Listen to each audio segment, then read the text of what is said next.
मित्रों, ये जो गुरुकुल शिक्षा परंपरा है, क्योंकि यहाँ जितने भी लोग हैं वो सब गुरुकुल शिक्षा परंपरा से जुड़े हुए हैं, इस विषय को आज सन 2023 में चर्चा का विषय बनाना इसलिए भी महत्वपूर्ण है क्योंकि यह वर्ष ऐतिहासिक दृष्टिकोणों से अत्यंत महत्वपूर्ण है। पहला ऐतिहासिक दृष्टिकोण है कि ये सन 2023, 2024, 25 ये जो 3-4 साल का काल है, ये पहली दृष्टि में ऋषि दयानंद का 200वीं जयंती का पर्व है। आज से लगभग 200 वर्ष पूर्व एक महामानव ने इस दुनिया की बीच जन्म लिया जिसका नाम था महर्षि दयानंद सरस्वती। उससे पहले अनन्य प्रकार के अलग अलग विचार के मत मतांतर इस दुनिया में आंख मूंद करके चल रहे थे और आंख मूंद करके लोग उसको फॉलो कर रहे थे। वैज्ञानिक दृष्टिकोण लोगों के बीच में प्रस्तुत दयानंद का प्रादुर्भाव हुआ और उन्होंने हम सबको वैज्ञानिक दृष्टिकोण से सोचने का एक मत दिया और उनका स्वतः स्वयं का कोई मत नहीं है। जैसे पूज्य स्वामी जी ने बताया कि उनका कोई मत नहीं है, स्वयं का कोई पंथ नहीं है, स्वयं का कोई संप्रदाय नहीं है। उन्होंने जितनी भी बातें कही, शून्य से लेकर के शिखर तक जितनी भी कलम चलाई, जितना भी व्याख्यानों के माध्यम से प्रचार किया, जितना भी अपने शास्त्रार्थ के माध्यम से प्रचार किया, वो वैदिक मत है, वेद का मत है, परमपिता परमात्मा का मत है। तो पहला जो ऐतिहासिक दृष्टिकोण है वो है 200वीं जयंती। यहां पर बैठे हुए किसी भी व्यक्ति के, चाहे वो छोटा बालक हो, चाहे वो 80 साल के कोई बुजुर्ग महानुभाव हो, किसी भी व्यक्ति के जीवन में ऋषि दयानंद की 300वीं जयंती नहीं आने वाली। ये हमारे लिए सबसे पहला ऐतिहासिक क्षण है। दूसरा ऐतिहासिक क्षण यह है कि यही वर्ष स्वामी श्रद्धानंद जिनका चित्र पीछे बैनर पर लगा है, पोस्टर पे लगा है, गुरुकुल शिक्षा परंपरा के विस्तारक, उन्होंने एक संगठन की स्थापना करी आज से ठीक 100 वर्ष पूर्व, यानी 1923 में, जिस संगठन का नाम था अखिल भारतीय शुद्धि सभा। उस सभा की स्थापना का भी ये शताब्दी वर्ष है।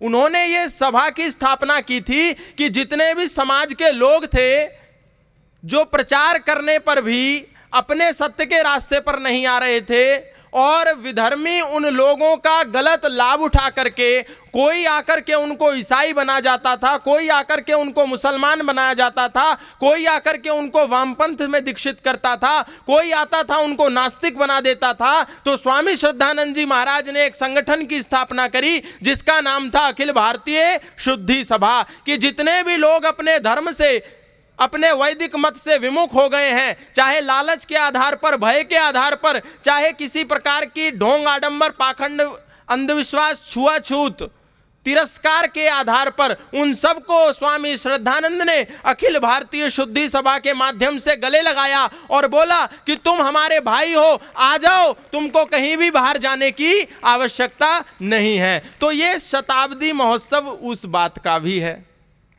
और अभी 1-2 वर्ष बाद ऋषि दयानंद ने जिस वटवृक्ष की स्थापना की थी, आर्य समाज नाम का जो पौधा लगाया था, उस पौधे का 150 वर्ष भी पूरा होने जा रहा है। तो हमारे लिए अलग अलग दृष्टिकोणों से ये वर्ष बड़े महत्वपूर्ण है। फिर उसके बाद स्वामी श्रद्धानंद जी जिन्होंने धर्म में दीक्षित करने के लिए अपने प्राणों की आहुति दे दी, उस स्वामी श्रद्धानंद ने जिसने अपने घर को बेच दिया, अपने द्वारा कमाई हुई धन संपदा से बनाई हुई कोठी को बेच दिया, जिन्होंने अपने बच्चों को न्यौछावर कर दिया, जिन्होंने अपना सर्वस्व इस समाज को खड़ा करने के लिए आहूत कर दिया, उस स्वामी श्रद्धानंद को देश की राजधानी दिल्ली में गोलियों से एक अब्दुल राशिद नाम के आतंकवादी ने मार दिया। तो ये वर्ष उनके बलिदान की शताब्दी वर्ष भी हम कुछ समय में मनाने जा रहे हैं। और आश्चर्य की बात यह है कि हम में से किसी के जीवन में भी ना तो ऋषि दयानंद की 300वीं जयंती देखने का सौभाग्य आएगा,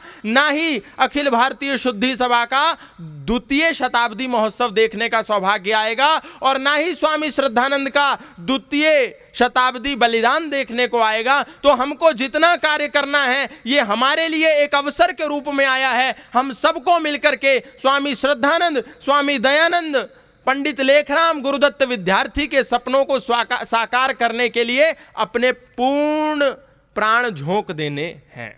इसीलिए ये जो कार्यक्रम पूरे देश भर में, जैसे स्वामी जी बता रहे थे, ये महत्वपूर्ण है। ये कार्यक्रम केवल महज कोई औपचारिकता नहीं है कि कुछ गुरुकुल के ब्रह्मचारी बैठ गए, कुछ गुरुकुल के ब्रह्मचारियों के साथ उनके आचार्य बैठ गए, कहीं से स्वामी जी आए, कहीं से भजनोपदेशक आए, कहीं से कुछ आचार्य गण आए, कुछ ब्रह्मचारी आए, उन्होंने चतुर्वेद पारायण यज्ञ किया, कुछ आचार्यों ने प्रवचन दिया, आपने ताली बजाई और आप अपने घर को चले गए, आचार्य लोग अपने घर को चले गए और औपचारिकता पूरी हो गई, हमने ऋषि दयानंद की 200वीं जयंती मना ली। ये महज कोई औपचारिकता निभाना ना रह जाए, हम सब मिलकर के ऋषि दयानंद का जो स्वप्न था, जिस स्वप्न को मूर्त स्वरूप स्वामी श्रद्धानंद ने प्रदान किया, उस स्वप्न को हम सब मिलकर के कैसे साकार कर सकते हैं। क्योंकि आज आप देखिए इस समाज में कितना विभेद पैदा हो गया, कितना असंगठन पैदा हो गया, कितने मत पंथ संप्रदाय, ढोंग आडंबर पाखंड अंधविश्वास जगह जगह घुस करके हमारे घरों में आ रहे हैं और हम ऋषि दयानंद की जय बोलने के साथ साथ उन ढोंग आडंबर पाखंडों में भी कहीं ना कहीं लिप्त हैं। तो हम उन ढोंग आडंबर पाखंड अंधविश्वास इन सब से निर्लिप्त हो जाएं और जो ऋषि दयानंद का एकमात्र संदेश है, सत्यार्थ प्रकाश का संदेश, हम सब संप्रदाय के लोगों तक जाएं और जाकर के उनसे कहें कि तुम जो मान रहे हो फिलहाल वो मानते रहो, लेकिन तुम सब ओम ध्वज के नीचे आ जाओ। क्योंकि आज ये जो परिस्थितियां पैदा हो रही हैं, आप देख रहे हैं अलग अलग देश आपस में लड़ रहे हैं, ईश्वर के नाम पर लोग एक दूसरे के शत्रु बन गए हैं, अपनी पुस्तकों के नाम पर लोग एक दूसरे के शत्रु बन गए हैं, अपने मंत्रों के नाम पर एक दूसरे के शत्रु बन गए हैं और सनातन धर्म में जो भीतरी धड़े बन गए हैं, एक व्यक्ति खड़ा हो जाता है, बोलता है मैं ब्रह्म कुमारी वाला हूं, दूसरा बोलता है मैं धन निरंकार वाला हूं, तीसरा बोलता है मैं राधा स्वामी वाला हूं, चौथा बोलता है मैं धन धन सदगुरु तेरा ही आसरा वाला हूं, पांचवा बोलता है कि मैं तो रामपाल दास वाला हूं, छठा बोलता है मैं तो इसका हूं, आठवां बोलता है पांचवा, सातवां, नौवां, 10वां, 11वां, 12वां। ऐसे सनातन धर्म के भीतर जो लोग हैं वो अलग अलग विभिन्न प्रकार के दड़ों में बटे हुए हैं। लेकिन वहीं आप इस्लामिक लोगों के पास जाएं और पूछें कि तुम्हारी पुस्तक क्या है, तो वो सब लोग बोलते हैं कि हमारी पुस्तक कुरान है। चाहे वो अहमदिया हो, चाहे वो कुरैशी हो, चाहे वो किसी भी अलग थोड़ी बहुत मतभेदी विचारधारा का हो, पर सब लोग, एक 5 साल का मुसलमान बच्चा और एक 80 साल का मुसलमान बूढ़ा भी आपको एक ही उत्तर देगा। जब आप उससे पूछेंगे कि तुम्हारा धर्म ग्रंथ क्या है, तुम्हारी मजहब की पुस्तक क्या है, तो वो कहेगा कि मेरी मजहब की पुस्तक कुरान है। लेकिन जब आप किसी सनातन धर्मी से पूछेंगे तो ब्रह्म कुमारी वाला कहेगा कि मेरी दादी जानकी ही मेरी परमात्मा है। आपको राधा स्वामी वाला कहेगा कि मेरे बाबा बूटा सिंह ही मेरे परमात्मा है। आपको धन सदगुरु वाला कहेगा कि मेरे MSG गुरमीत राम रहीम ही मेरे परमात्मा है और आपको रामपाल दास वाला कहेगा कि कबीर ही मेरे परमात्मा है। परमात्मा 36 हो गए, पुस्तकें 32 हो गई और इन्हीं धड़ों के कारण हम सब असंगठित हो गए। लेकिन इस्लाम वाला ऐसा नहीं कहता, वो कहता है कि मेरा एक ही रसूल है, मेरा एक ही पैगंबर है और वो है मोहम्मद, और मेरा एक ही अल्लाह है जिस पर मुझे ईमान लाना है, मेरी एक ही पुस्तक है जिस पर मुझे ईमान लाना है। अन्य वो अलग किसी विचार में नहीं है। वो बच्चा गुरुकुल में, हमारा बच्चा गुरुकुल में जब जाता है तो उसके माता पिता के मन में संशय होता है, लेकिन उनका बच्चा भले ही मदरसे में भी जाएगा और स्कूल भी जाता है। एक बार मैं एक बच्चे से मिला देहरादून में, एक छोटा सा बच्चा जो दूध निकाला करता था। मैंने उससे पूछा कि भैया तुम कहाँ पढ़ते हो? उसने कहा कि मैं स्कूल में पढ़ता हूँ। और क्या पढ़ते हो? बोला मेरे को शाम को आते हैं एक मौलवी जी 6 बजे और वो उर्दू, अरबी, फारसी, कुरान की तालीम देते हैं।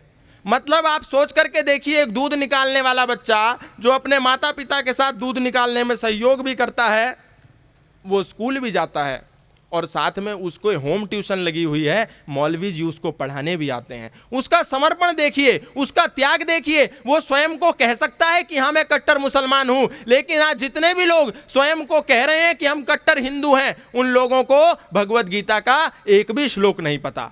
उन लोगों को नहीं पता कि हमारे वेद कितने हैं, उन लोगों को नहीं पता कि हमारे धर्म का नाम क्या है। यदि भारत के सनातन धर्मियों के बालकों से यदि पूछ लें कि तुम्हारे धर्म का नाम क्या है, तो उसमें भी 4 प्रकार के उत्तर आएंगे। कोई कहेगा मैं हिंदू धर्मी हूं, कोई कहेगा मैं भारतीय धर्मी हूं, कोई कहेगा मैं मानव धर्मी हूं, और बहुत रेयर कहीं से निकल करके आंसर आएगा कि मैं सनातन वैदिक धर्मी हूं। हमको सबसे पहले तो ये लोगों तक पहुंचाना है कि जो तुमने नाम लगा लिया है दूसरों का दिया हुआ, उसको छोड़ो। आज इंडिया नाम पर एक बवाल शुरू हो गया। सरकार ने एक हल्की सी सुगबुगाहट अभी प्रस्तुत करी, अभी उन्होंने इंडिया नाम पर कोई कार्रवाई नहीं करी, अभी इंडिया नाम ऑफिशियली उन्होंने हटाया नहीं, बस एक विचार आया कि इंडिया शायद हट जाएगा, तो कितने सारे भारत के लोग खड़े हो गए, ऐसे खड़े हो गए कि नहीं, इंडिया तो हमारी धरोहर है, इंडिया कैसे हट सकता है, इंडिया तो भारत का नाम है, ये सरकारें इंडिया नाम हटा करके भारत को नष्ट करना चाहती हैं। जबकि यदि हम इतिहास में जाएं तो इंडिया कोई नाम नहीं है, ये इंडिया विदेशों का थोपा हुआ है। हमको अपने ऊपर जितने भी गुलामी की निशानियों के स्टैंप लगे हुए हैं, इन सबको सबसे पहले हटाना है, चाहे कोई कितना ही विरोध करे। पर हम सब जानते हैं कि इंडिया जो शब्द है ये कोई शब्द नहीं है, ये जबरन से संविधान में लिख दिया इंडिया दैट इज भारत। ये इंडिया दैट इज भारत क्या होता है? भारत दैट इज भारत, भारत भारत है, इंडिया से भारत का कोई संबंध नहीं है। ये तो इंडियन नाम की एक व्याख्या उन्होंने ऑक्सफोर्ड डिक्शनरी में करी, और इन्होंने जब आए भारत में विदेशी लोग सन 1600 में ईस्ट इंडिया कंपनी की स्थापना करी। ईस्ट इंडिया कंपनी की स्थापना के बाद वहां की रानी ने लगभग 200 व्यापारियों के जत्थे को, समूह को भारत भेजा। सन 1608 में वो 200 व्यापारी भारत की धरती पर आए, सूरत के बंदरगाह पे आकर के रुके, तो उन्होंने यहाँ पर व्यापार करने के लिए लाइसेंस मांगा, क्योंकि यहाँ पर व्यापार होता था कपास का, यहाँ पर व्यापार होता था भारत में मसालों का, यहाँ व्यापार होता था नील का, यहाँ पर अलग अलग द्रव्यों का व्यापार होता था। उत्पादन की भूमि थी ये, जो वस्तुएं अन्य किसी भी भौगोलिक देश में भूमंडल पर कहीं उत्पादित नहीं होती थी, उस 1600 के काल में वो भारत में उत्पादित होती थी। तो 1608 में 200 व्यापारियों का जत्था ब्रिटेन से आया, और उन्होंने यहाँ पर जब 1608 में आकर के लाइसेंस मांगने का प्रयास किया, तो उस समय जहांगीर नाम का एक राजा दिल्ली पर बैठा हुआ था, उसके पास गए, बोले हमको लाइसेंस दे दो, हम यहाँ पर छोटा मोटा कुछ व्यापार करना चाहते हैं। जब उनसे लाइसेंस मांगा तो जहांगीर ने उसको लाइसेंस देने से मना कर दिया।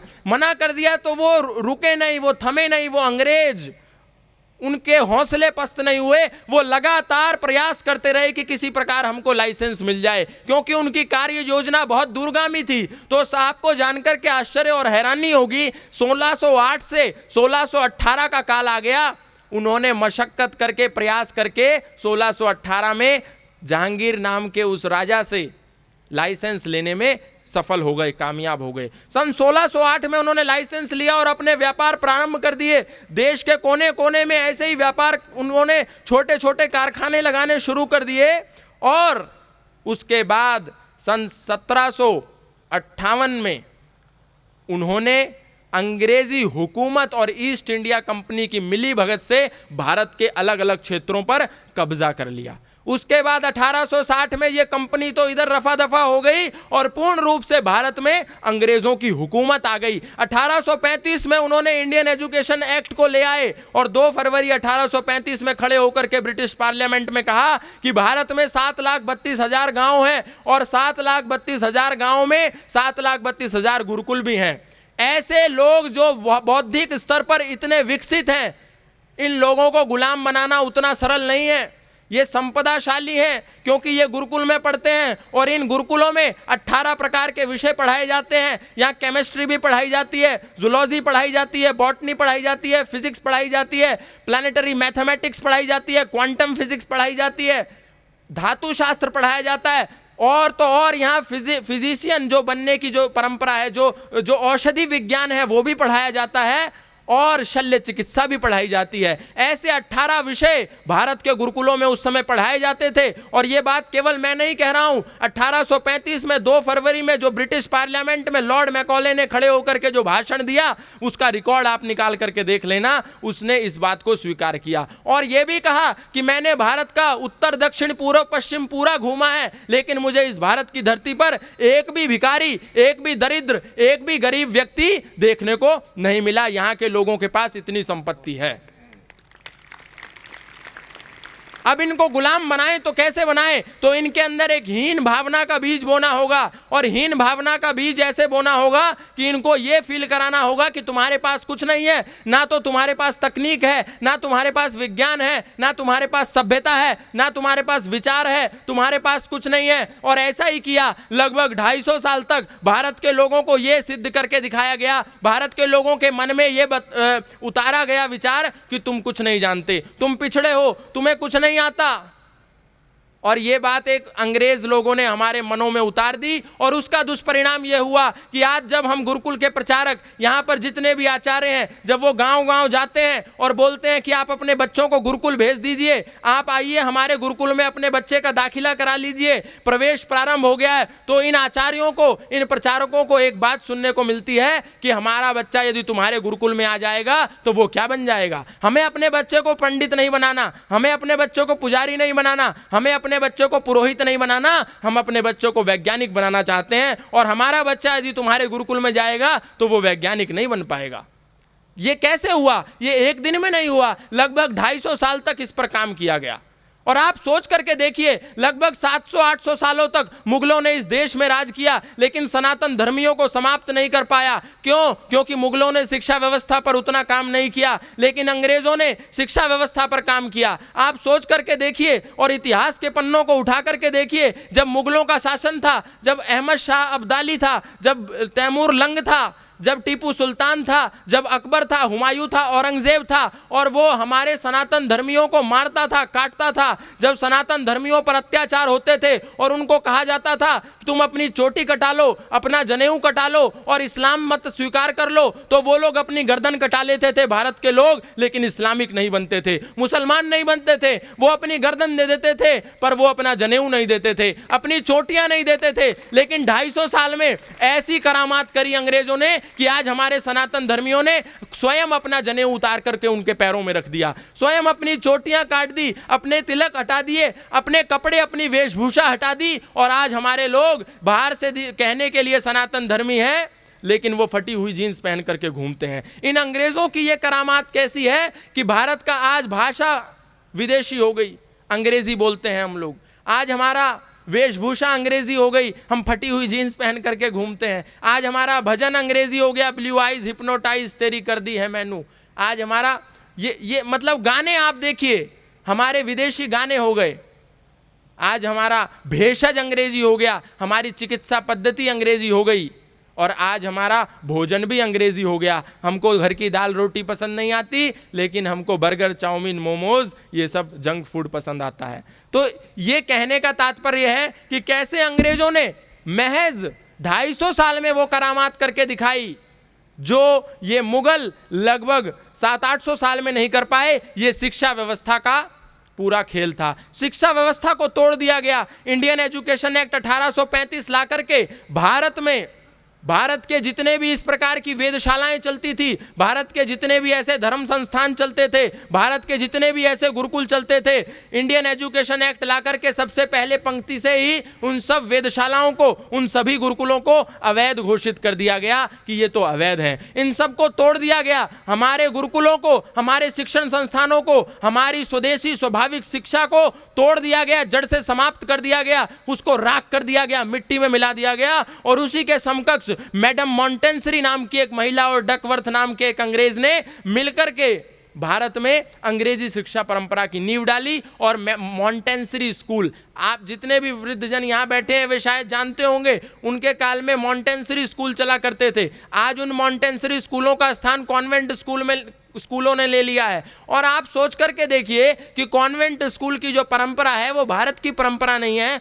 वो ईसाई मिशनरियों का स्कूल है, वो विदेशियों का स्कूल है। वो केवल और केवल इसलिए खोला गया, वो शिक्षा परंपरा इसलिए यहाँ पर लाई गई ताकि भारत के लोगों को गुलाम बनाया जा सके। क्योंकि यदि कोई बच्चा वेद पढ़ेगा, कोई शास्त्र पढ़ेगा, कोई वैज्ञानिक सूत्रों को पढ़ेगा, कोई शल्य चिकित्सा पढ़ेगा, तो वो कभी किसी का गुलाम नहीं बन सकता। लेकिन ये शिक्षा परंपरा यहाँ पर डाली गई, ये इंडियन एजुकेशन एक्ट की स्थापना की गई ताकि भारत के बच्चे को ऐसी शिक्षा दी जा सके जिससे वो गुलाम बन सके, मालिक ना बन जाए, और हम मालिक बनकर के हजारों साल तक भारत की वैभव संपदा को लूटते रहे और यहाँ पर शासन स्थापित करके रखें।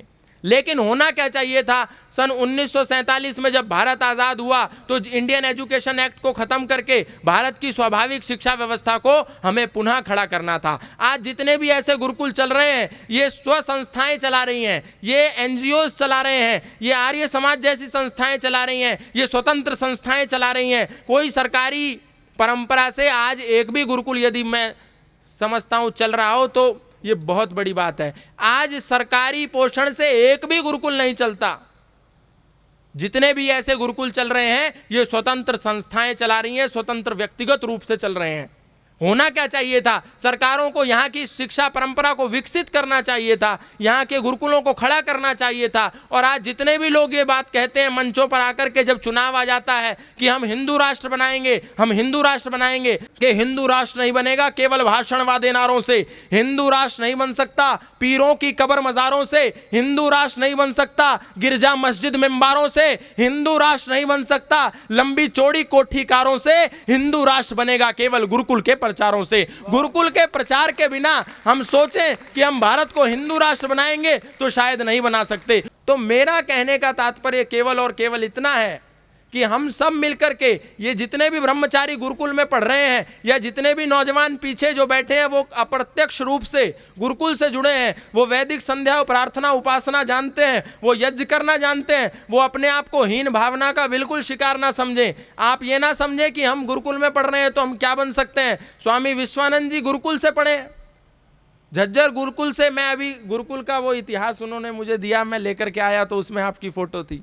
ऐसे अनेक अनेक सन्यासी गुरुकुल से निकले जिन्होंने धर्म का प्रचार देश विदेश में सब जगह किया, और आईएएस ऑफिसर गुरुकुल से निकले और वैज्ञानिक गुरुकुल से निकले।